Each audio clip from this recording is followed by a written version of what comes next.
Hi, today I'm making two types of apple spice cake. One is with a crumb topping, and then the other one is with a cream cheese icing topped with walnuts. Our ingredients are pretty simple. We're going to start with a box spice cake mix. We're going to also use a can of Comstock apple filling, 2 teaspoons of vanilla, and 3 eggs, and that's your entire recipe. I did also add a 1/4 teaspoon of cinnamon just to add more to the spice cake. So in a bowl, we're going to combine the box cake mix as well as a 1/4 teaspoon of ground cinnamon. So I've added that here. And then we're just going to stir those ingredients, until it's sort of mixed. I just use a whisk to kind of whisk the cinnamon into the spice cake mix and set that aside. Next, I'm adding the apple filling, or the Comstock apple filling. And the apples are pretty soft, but what you want to do is once you have opened the can, I've taken my knife and just kind of cut the apples a bit smaller. And you'll see that once I've added them to the dry mix, I'm also still cutting those apples to smaller bite-sized pieces.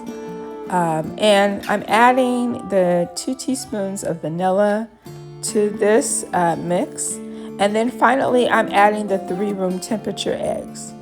Okay, so I've added all 3 eggs, as you can see here, and then I'm gonna just take my spoon and go ahead and mix the ingredients together. Okay, so the batter, it's gonna be thick.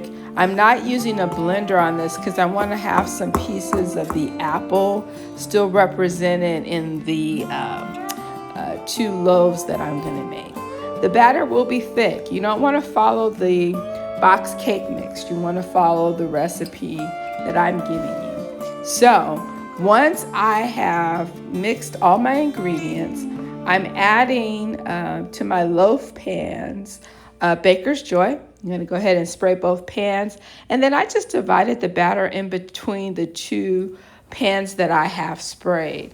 And so they're 2 different size pans, so, they're not quite even.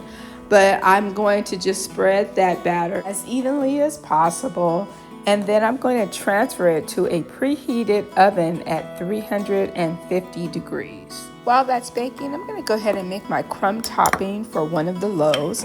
I'm using a 1/4 cup of all-purpose flour, and to it I'm adding just a little bit of cinnamon. It's probably less than a 1/4 teaspoon.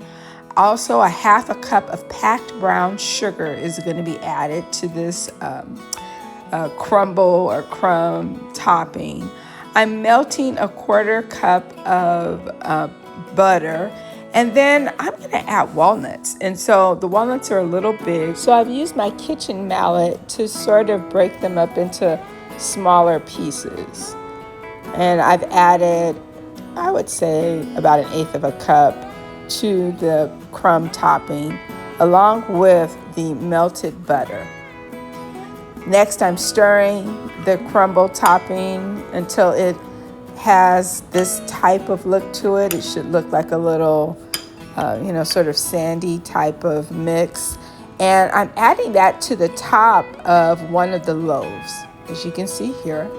And then I'm transferring this apple spice cake batter into a preheated oven at 350 degrees.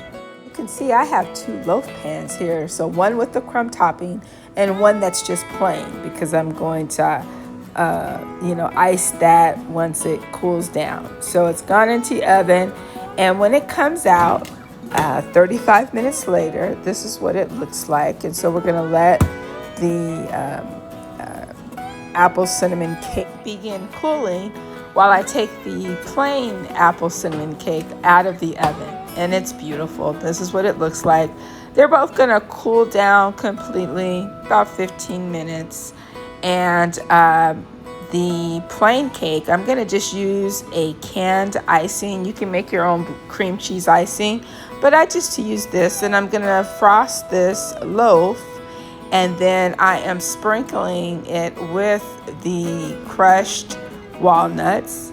I've taken a slice, and it's a great little coffee cake. And that's my 2 types of apple cinnamon cake.